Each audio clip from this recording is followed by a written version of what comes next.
Já, góðan daginn. Pétur Axelsson heiti ég. Ég hef komið fram á útvarpi Sögu undanfarið sem samsæringurinn og hef langað í svolítinn tíma að gera smá sjónvarpsþátt. Og ég hef kallað rásina mína Frelsi TV. Og mig langar að fara svolítið yfir fréttir sem í gangi á Íslandi og allan heim. Það er náttúrulega allt mjög samtengt. Og við Íslendingar búum náttúrulega ekki á sérhnetti, við búum á þessari fangaplánetu. Það verið að gera jörðina að fangaplánetu. Og þeir sem eru sofandi munu vakna upp við mjög vondan draum ef þetta heldur áfram sem horfir. Það horfir til mikillar frelsissviptingar á almenningi og það stefnir í mikið efnahagshrun. 2008 var bara brandari við hliðina á því sem kemur næst.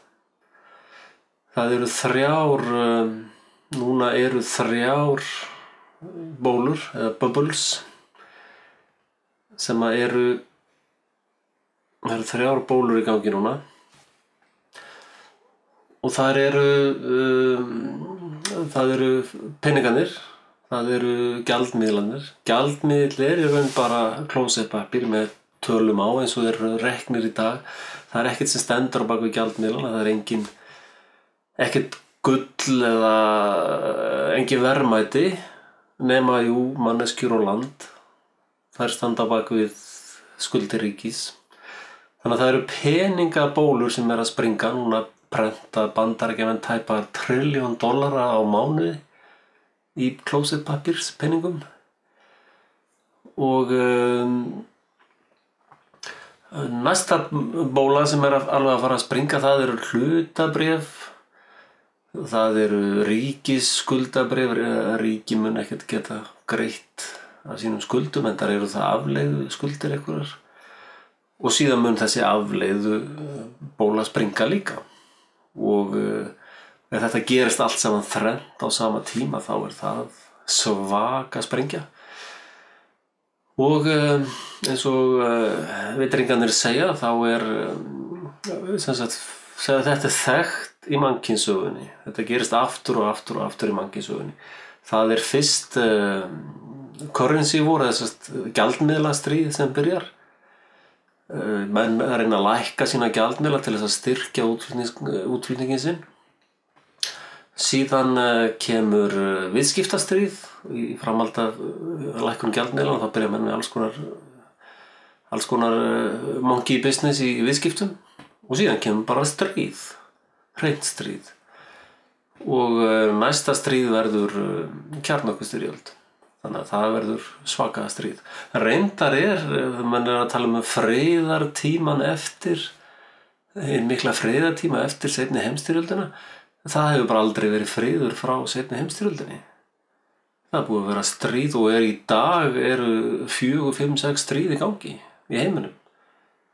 Sem getur nú ekki flokkast undir friðartíma eða hvað. Og þessar styrjaldir eru alveg skelfilegar orðnar. Við munum eftir Líbíu og þar fyrir aftan var Írak, Afganistan. Þetta alveg skelfilegar styrjaldir. Og því miður eru við Vesturveldin alveg á kafi með puttana í þessu. Og allir vita nú beina ábyrgð Íslendinga á Íraksstríðinu. Og við erum með í NATO sem involverað í öll þessi stríð, meira og minna. Og við höfum efni á því að senda milljarð í beinan hernaðarstuðning.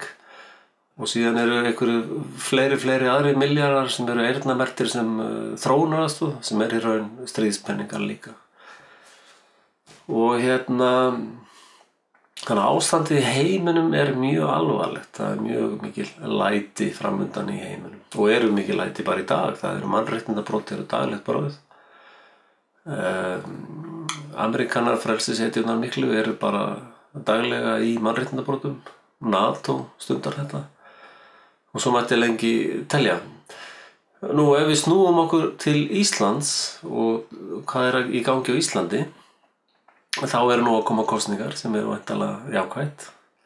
Eða hvað, getum við breytt hlutunum með kosningum? Ekki bara allir að fara í framboð og málinu reddað. Því miður, þá það ekki svo einfalt.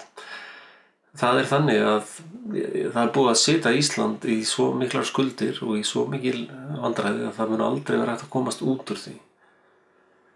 Og það hugtak að Íslendingar greiði upp skuldir sínar bara sturlun að halda því fram. Og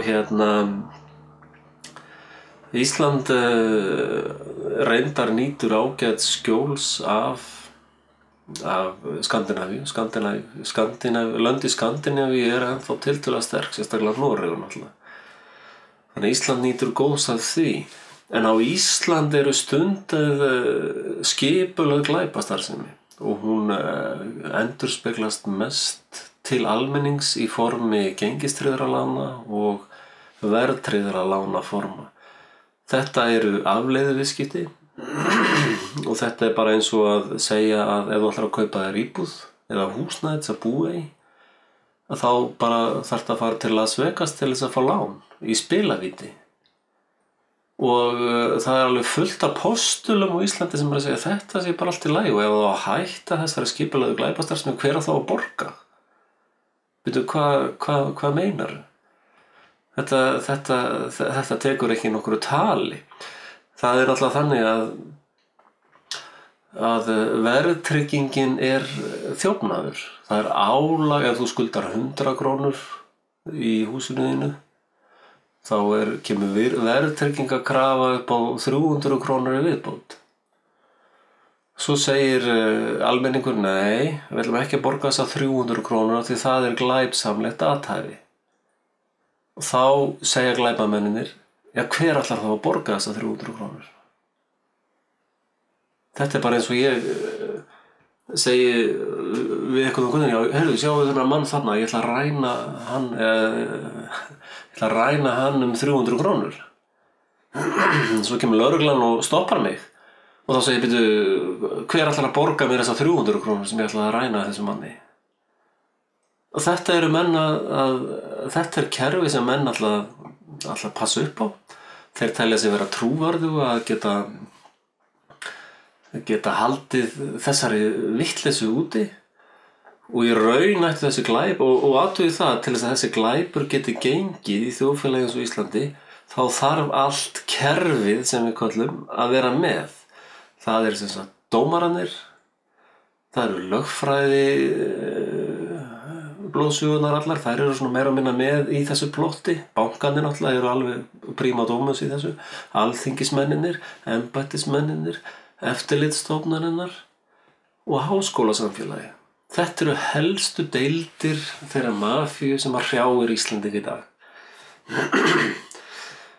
Og staðan svört. Það ekkert víst að það sé auðvelt að komast út úr þessu. Og ég tók strax 2008-2009 tók ég þátt í starfi hagsmunasamtaka heimilanna sem svona hálfgerð kraftaverka samtök, hafa aldrei fengið stuðning frá ríkinu og hafa af veikum mætti gert alveg stórkostlega hluti. Og stefna hagsmunasamtaka heimilanna og það sem við vorum að vinna þar hefur að miklu leyti það fólk sem stóð þar sterkast að baki hefur farið í dögun að miklu leyti.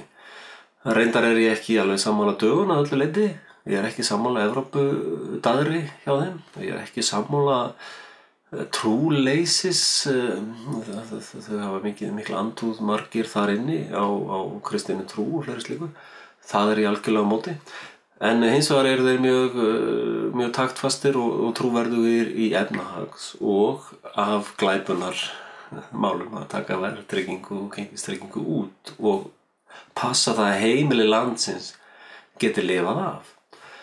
Og það sem að gerast, strúktúrinn eða planið í þessu, planið sem stendur að baki þessu sem að gerast þetta eru svona Illuminati djöfladýrkenda klíka sem stjórnar heiminum og þetta samblanda alls konar kommunisma og íslam og alls konar svona einkennilegum vísindum og markmiðið, hvort sem það hægri eða vinstri, að búa til þjóðfélag sem eru bara 2 stéttir í. Það elitan, elitubafían, sem eru örfáir einstaklingar sem hafa allt, sem eiga bara heiminn og svo bara við öll hin, erum það bara þrælar eða maurar. Og þessi elita heimsins hefur álíka mikla virðingu fyrir okkur hinum, þá þessu mannfólki, mannkyni. Elitan lítur á mannkyn sem maura og elitan vill taka mannréttindi af fólki og koma þeim í réttindi maura.